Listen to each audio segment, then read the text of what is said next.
শাইলার মিষ্টি মুখে কয়েকদিনের বিষাদের পাকাপাকি ছাপ পড়ে গেছে। সদা হাস্যোজ্জ্বল মুখে হাসির লেশ মাত্র নেই। কথা দিয়ে মাতিয়ে রাখা মেয়েটা যেন কোনো ভোজ বাবজিতে বোবা বনে গেছে। চোখ কোটরাগত। বোনের দিকে তাকিয়ে আফনানের ভেতরটা একরাশ হাহাকার হুহু করে উঠল। আয়েশা গিয়ে হাত ধরে শাইলাকে এনে বিছানায় বসিয়ে দিলেন। আরও স্ফীত হয়ে উঠেছে উদর। আর অল্প কয়েকদিনের মধ্যে পৃথিবীতে সে জন্ম দেবে নতুন একটা প্রাণ। ওর এই মুহূর্তে কত স্বপ্ন দেখার ছিল, যার সান্নিধ্য সবচাইতে বেশি প্রয়োজন ছিল, সে আর ভাবতে পারল না আফনান। মারে, এভাবে থাকলে তোর যদি একটা অনর্থ হয়ে যায়। আয়েশার শঙ্কিত গলায় আফনান সচকিত হলো। নিজের পেটে হাত বুলিয়ে শাইলা বলল, মা, আমি বেঁচে আছি, খালি এর জন্যই রবিন কেন কথা রাখলো না। ওর গলার কম্পন আফনান অনুভব করলো। নিজেকে ভীষণ অসহায় মনে হলো। মা হিসেবে অযোগ্য মনে হলো। ওর এত প্রিয় বোনটা এত যন্ত্রণার মধ্যে দিয়ে যাচ্ছে, অথচ সে কিছুই করতে পারছে না। রবিন ফিরবে শাইলা, তুই এত ভাবিস না। আল্লাহ তোর কাছে ওকে ফিরিয়ে দেবে, দেখিস। বলার সময় আফনানের বুকের ভেতরে তোলপাড় হয়ে গেল। সত্যি সে কিছু করতে পারবে না তো, নাকি মিছে আশ্বাস দিল সে জানে না। আপনার ও বেঁচে আছে তো? রবিন আমাকে আর বাবুকে নিয়ে কত প্ল্যান করেছিল জানিস? বলতো ছোট একটা প্রাণকে প্রথম কোলে নিয়ে সে কী করবে বলতো। মেয়ে হবে না ছেলে তা জানি না, আমাদের সন্তানদের সুস্থ হয়ে পৃথিবীতে আসতে। আরও বলতো, তুমি এত কষ্ট করছো এখন, ওর পৃথিবীতে আসার পর দেখবে আমি সব সামলে নেব। পেটে প্রাণের অস্তিত্ব জানান দিলে কেমন ছেলে মানুষই করতো। তুই দেখিসনি মানুষটা কত পাগল। বলতে বলতে কোনো সুদূরের স্বপ্নালো জগতে হারিয়ে গিয়েছিল যেন। আচমকায় বাস্তবতা সম্পর্কে সচকিত হলো। এরপর বলল, ওকে দেখতে পারবে তো রবিন? বলেই কেঁদে ফেলল। সেই কান্নায় সাত সমুদ্রের সবটুকু বিষাদ ফেনিয়ে উঠল। আফনান আর নিজেকে সামলাতে পারল না। ওর চোখও কখন যেন আর্দ্র হয়ে এসেছে।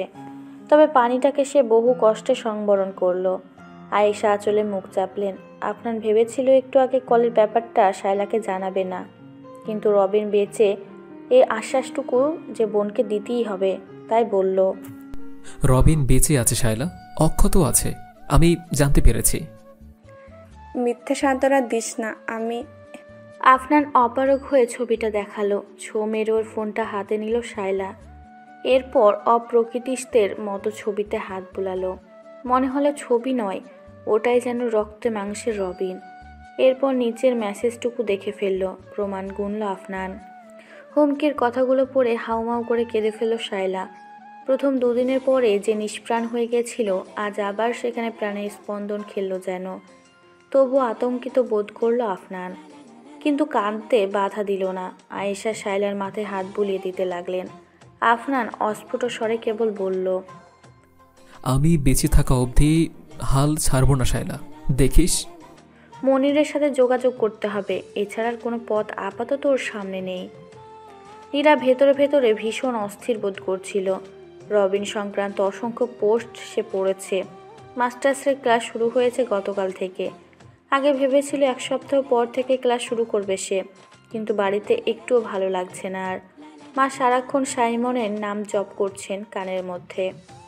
তাই আজ দুপুরেই রওনা হবে ঢাকায়। আগে নিলয়ের বাসায় উঠবে, হলে এক সপ্তাহ পর থেকেই থাকবে। নিলয়ের সাথে কথা বলা ওর ভীষণ প্রয়োজন, কিন্তু হুটহাট ফোন করে আফনানের জন্য ব্যাকুলতা প্রকাশ করতে কোথাও যেন তীব্রভাবে বাধা পেয়েছে। তাই ওখানে থাকলে বিস্তারিত খবরাখবর অন্তত সে জানতে পারবে। ব্যাগে সব নিয়েছে কিনা দেখছিল। এর মধ্যে রোকেয়া এলেন। সাইমন এসেছে, বকুল বলল সেও ঢাকা যাবে। আমি বললাম তো ওর সাথে যেতে, ভরসা পাই। মা, আমি বেশিরভাগ সময় একাই গেছি, তোমার ভরসা ছিল না। থতমত খেয়ে গেলেন রোকেয়া। কোনো মতে বললেন, না, তুই যেরকম ভাবছিস সেরকম না। আসলে একই জায়গায় একই দিনে যাবি তাই।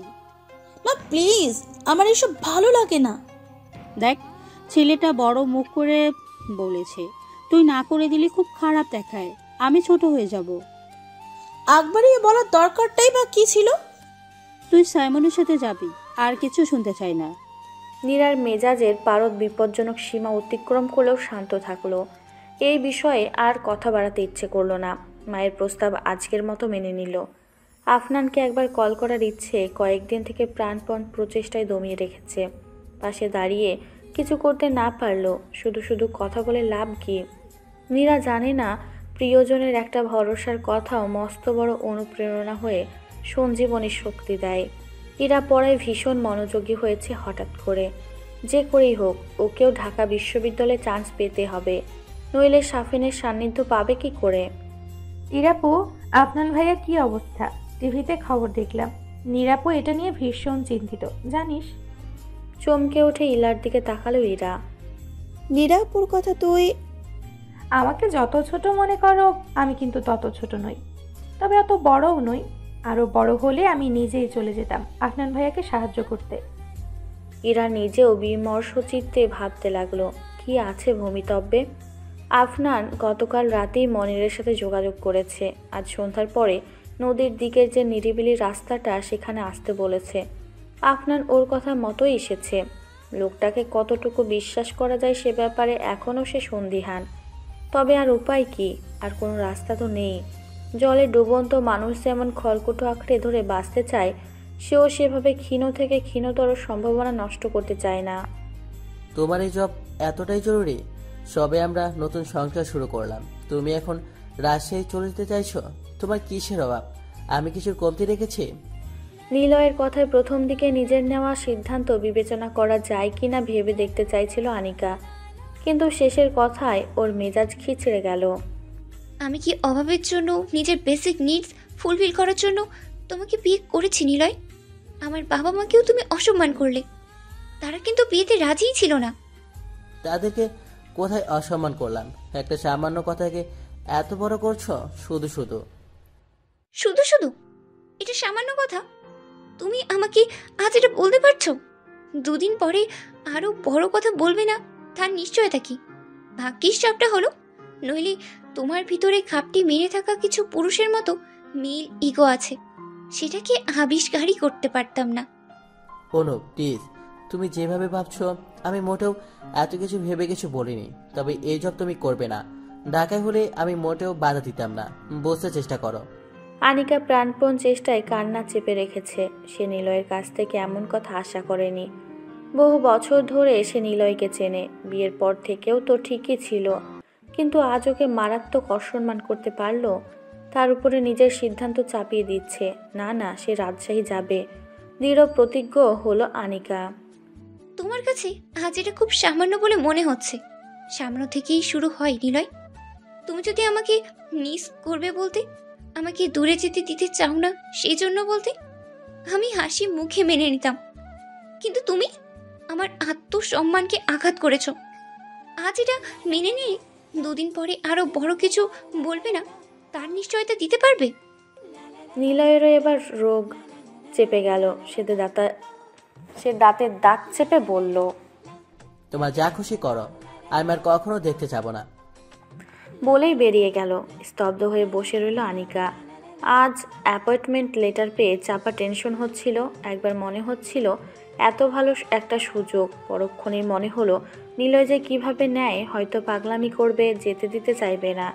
সে প্রায় সিদ্ধান্ত নিয়েই নিয়েছিল জয়েন করবে না। তবুও সঙ্গীর ভালোবাসাটুকু চাক্ষুষ করতে ইচ্ছে হয়েছিল। সব সময় তো ভালোবাসা প্রকাশ করা হয় না, কিন্তু এমন কিছু হবে সে ঘুণাক্ষরেও ভাবতে পারেনি। চেপে রাখা কষ্ট এখন কান্না হয়ে ঝরতে লাগলো গাল বেয়ে। নিলয়কে কি সে ভুল চিনেছে? সব পুরুষই কি একই রকম? নীরা নিলয়ের বাসায় এসেছে 4 দিন হলো। আজ নিলয়ের ঘরে আসছিল আফনানের ব্যাপারে কথা জানতে। একদিন কথা উঠতে একটা সামারি শুনে নিয়েছিল, বেশি প্রশ্ন করতে পারেনি সংকোচে। তবে আজ ভাবলো এইভাবে হবে না। ভাইয়া যা ভাবার ভাবুক, ওকে সব আগাগোড়া জানতেই হবে। তারপর অন্তত একবার হলেও আফনানের সামনে গিয়ে দাঁড়াবে। আর কিছু না পারলেও পাশে দাঁড়িয়ে একবার কিঞ্চিৎ সাহস তো দিতে পারবে। কিন্তু ওদের ঘরের কাছাকাছি এসে পা থেমে গেল। ভাই ভাবির মতানৈক্য না চাইতেও ওর কানে এলো। এরপর নিলয়কে বেরিয়ে যেতে দেখলো। নীরা একবার ভাবলো ভেতরে গিয়ে আনিকার সাথে একবার কথা বলবে কিনা। পর মুহূর্তে চিন্তাটা বাতিল করে দিল। এটা এখনও অবধি তাদের ব্যক্তিগত সমস্যা। ওর নাক গলানো মানে অনধিকার চর্চা, অন্তত এখন তো নয়ই, পরে একসময় কথা বলা যাবে ভেবে ফিরে গেল নিজের ঘরে। বকুল ফুপু কল করেছে, নীরা রিসিভ করলো না। রাগ হচ্ছে ভীষণ, ফুপুর উপরে নয়, সাইমনের উপরে। সেদিন আসার সময় সাইমন ওকে বন্ধুত্বের প্রস্তাব দিয়েছিল, আবার নীরা ভাবলেশীন গলায় প্রত্যাখ্যান করেছে। কেন সম্ভব নয় নীরা? মরিয়া গলায় প্রশ্ন করেছিল সাইমন। নীরা উত্তরে বলেছিল, দেখুন, আপনার মনে যেই অনুভূতি বন্ধুত্ব হলে সেটা আপনি ভুলতে পারবেন, আমিও সহজ হতে পারবো না। আপনার মনে একটা হোপ তৈরি হবে আমারও। এটা কোনোভাবেই সমীচীন নয়, আমি জানি আপনি বুঝবেন। কারণটা? সাইমনকে থামিয়ে দিয়ে নীরা শক্ত গলায় বলেছিল, সব কিছু সবার জানতে নেই সাইমন। আশা করি এই ধরনের প্রশ্ন করে নিজেও বিব্রত হবেন না, আমাকেও বিব্রত করবেন না। সাইমন অনেকক্ষণ পরে ওদের মধ্যেকার নিস্তব্ধতা কাটিয়ে বলেছিল, কি নিষ্ঠুর তুমি নীরা। সেই বলাই রাগ, ক্ষোভ, হতাশা, কত শত আবেগের একটা অদ্ভুত সম্মিলন ছিল, তা নীরা উপলব্ধি করলেও এড়িয়ে গিয়েছিল, কারণ সে নিরুপায়। বকুল ফুপু আবার কল করছেন। নীরা এবার কলটা ধরল। সে জানে না ধরা পর্যন্ত তিনি ক্ষান্ত হবেন না। ধরতেই ওপাশ থেকে ভেসে এলো বকুল ফুপুর প্রায় ক্ষুব্ধ গলা। তুই কি রে নীরা? যেই ছেলেটা সারাক্ষণ হাসি খুশি থাকে, সবাইকে মাতিয়ে রাখে, ওকে ফোন করলে এমন ভালো করেই কথা বলতেই চাই না। একেবারে সরাসরি ওইদিকে চলে গেলে ফুপু, আমি কেমন আছি তাও জানতে চাইলে না? আমি জানি তুই কথা ঘুরিয়ে ফেলতি, তোকে আমি চিনি নীরা, তোকে অনেক ভালোবাসি আমি, তাই অধিকার বোধ থেকে কথাগুলো বললাম। নীরা হাসি মুখে শান্ত গলায় বলল, ফুপু, আরও অনেকে তো আমাকে প্রপোজ করেছে। রিজেকশনে তাদের মনও খুশিতে নাচেননি। তাদের সকলকে ভালো রাখতে চাইলে তো সবাইকে অ্যাকসেপ্ট করতে হবে। সেটা কি সম্ভব? কিন্তু সায়ম অন্যদের মতো না ও। উনি তোমার খুব আদরে, তাই এভাবে বলছো ফুপু। আমি তোমাকে খুব পছন্দ করি, প্লিজ এমন করে বলো না। তোমার মন খারাপ করে দিতে চাইছি না। নীরা প্লিজ একবার। ফুপু, আমার ভীষণ মাথা ব্যথা করছে, পরে কথা বলি প্লিজ। এরপর কেটে দিয়ে বসলো বিছানায়। এই পাশের বারান্দা থেকে আকাশ দেখা যায় না। নীরার ভীষণ ইচ্ছে হলো আকাশটা দেখতে, আকাশের বিশালতায় নিজের কষ্টগুলোকে ভাসিয়ে নিজেকে হালকা করতে, কিন্তু সেটা হবার নয়। তাই শুয়ে চোখ বুজল। নির্বাচনী প্রচারণা চলছে জোরে সোরে। আজমল খান, আরিফ সহ দলের সকলেই ভীষণ ব্যস্ত। আগামী পরশুর পর আর প্রচারণা করতে পারবে না, নিষেধাজ্ঞা শুরু হবে। এর মধ্যে ওদের একজন কর্মী বেইমানি করেছে, বিরোধী শিবিরে ওদের ভেতরের কিছু গোপন কথা ফাঁস করেছে। অথচ এতদিন সে এদের জন্য কত ঝুঁকি নিয়েছে প্রাণের, তবুও সেসবের এখানে মূল্য নেই। তাকে সরিয়ে দেওয়া হয়েছে পৃথিবী থেকে। এখানে স্বার্থই শেষ কথা, তাতে টান লাগলে আপন পর হয়ে যায় নিমেষেই। মনটা বিষিয়ে গেল মনিরের। ফয়েজ তার কাছের লোক ছিল, কোনোদিন যদি ওকেও আর ভাবতে চায় না সে। আজকে আমার মেয়েটার জন্মদিন ভাই, বাচ্চা মেয়ে বায়না করতেছে সারাদিন আমার সাথে থাকার, আর সন্ধ্যাটা যদি ছুটি দেন। তোর মেয়ের বয়স কত রে? 5 ভাই। তোর বয়স কত? আরিফের প্রশ্নের কোনো মাথামুন্ডু বুঝতে পারে না মনির, দ্বিধাবিভক্ত হয়ে বলল, সঠিক হিসাব জানি না, তবে 24-25। তুই তো বাল্য বিবাহ করছিস। তাহলে রে শালা, শুন, এই বয়সটা কাজের, 2 হাত ভরে টাকা কামাই করা, বুঝলি? ফালতু ইমোশনে জড়াস না। আজকে সন্ধ্যায় কাজ আছে, জানিস না? যা বলছিস, যখন রাত 10টার পরে যাইস। ভাই বাচ্চা মানুষ তো, তখন ঘুমায় পড়তে পারে। অযাচিত দুর্বলতা তৈরি হইলে কি করা হয় ভুলে গেলি মনির? সহসা গা হিম হয়ে গেল মনিরের। তার স্ত্রী আর সন্তানই তো তার একমাত্র পিছুটান। না না, একটা জন্মদিন স্যাক্রিফাইস করলে আরও অজস্র জন্মদিন তো সামনে আসবে ওই ছোট্ট নিষ্পাপ মেয়েটার। ওর হৃদয়ের একটা অংশের। মনে হলো সপাটে চাবুক এনেছে কেউ। শির দ্বারা সোজা হয়ে গেল ওর। অভিনেতা সত্তা জেগে উঠল, বলল, দুর্বলতা না ভাই, জন্মদিন তো পরে আরও আসবো। আমি আছি আপনার খেদমতে, নিজের জান হাজির। টিমোশন কিচ্ছু না ভাই। আরিফ পৈশাচিক হেসে বলল, এই তো সুবুদ্ধি হয়েছে, যা তাহলে বের হ। বেরিয়ে আস্তে আস্তে মনিরের মনে হলো আফনানের কাতর মুখটা। প্রিয়জনের জন্য আশঙ্কা যে কতটা ভয়াবহ, অসহায় করে দেয় আজ মর্মে মর্মে উপলব্ধি করলো মনির। তবুও কেমন অকুত ভয় চিত্তে ঘুরতে পারে আফনান। আপোষ করতে নারাজ, কিন্তু সে ফিরতে পারবে না। একবার এখানে জড়িয়ে গেলে সেই জাল কেটে বের হওয়া অসম্ভব। তবুও কেন যেন আফনানের সেদিন সন্ধ্যার চেহারাটা তার প্রস্তাব ভুলতে পারে না। প্রথম দিকে কাঁচা পয়সা আসতো হাত ভরে, জীবন রঙিন লাগতো। এখন লাগে না, সে ওদের কাছে কীট পতঙ্গের মতোই মূল্যহীন। এটা ফয়েজ ভাইয়ের পরিণতি ওকে বুঝিয়ে দিয়ে গেছে। সে জানে আফনানের প্রস্তাব সে গ্রহণ করতে পারবে না। মনিরকেও পুরোপুরি বিশ্বাস করে না আরিফ খান।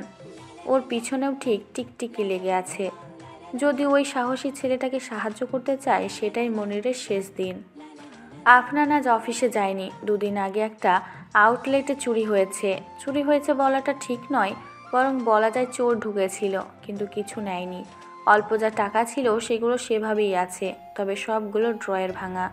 কিন্তু কিছুই খোয়া যায়নি। এটাতে প্রথমে বিস্মিত হয়েছিল, তবে বুঝতে পেরেছে কাদের কাজ। নিলয়ের বাদান্যতায় মিডিয়ার আবার তোলপাড় শুরু হয়েছে বিষয়টা নিয়ে। অনেক রকম বিশ্লেষণের মধ্যে আফনানের নিজের মনে ঘুরতে থাকা একটা সম্ভাবনা মিলে গেছে, তাই তড়িঘড়ি করে ছুটে এসেছে। রবিনের নিখোঁজ হবার দিন সে সকালের পরে আর বাসায় যাওয়ার সুযোগ পায়নি। তার মানে এমন একটা কিছু আছে যেটাই কোনো সাক্ষ্য পাওয়া যাবে ওদের বিরুদ্ধে। সেটাই খুঁজতে এসেছিল। পেয়েছে কি? আফনান চুরি যাওয়া আউটলেটের সব ঘেটে কিছু পেল না। পরে অন্যটা এলো। এটা একটু ভেতরের দিকে, এখানে তারা আসেনি কারণ সুযোগ পায়নি। আফনান সেখানে আতিপাতি খুঁজলো, দুটো পেন ড্রাইভ পেল। ল্যাপটপে সংযোগ করে দেখলো কিছু আছে কি না, কিন্তু ব্যবসায়িক কিছু ডকুমেন্ট বা অন্য কিছু নেই। এরপর একটা কসমেটিক্সের খোলসে পড়লো ধাক্কা লেগে, তাতে আরেকটা পড়লো। এটা লুকিয়ে রাখা, আবার যাতে চেনা লোকের চোখে পড়ে সেটাও নিশ্চিত করেছে। এটা কানেক্ট করে কাঙ্ক্ষিত জিনিস পেয়ে গেল। হার্টবিট বেড়ে গেল আফনানের। এর জন্যই তাহলে এত কিছু।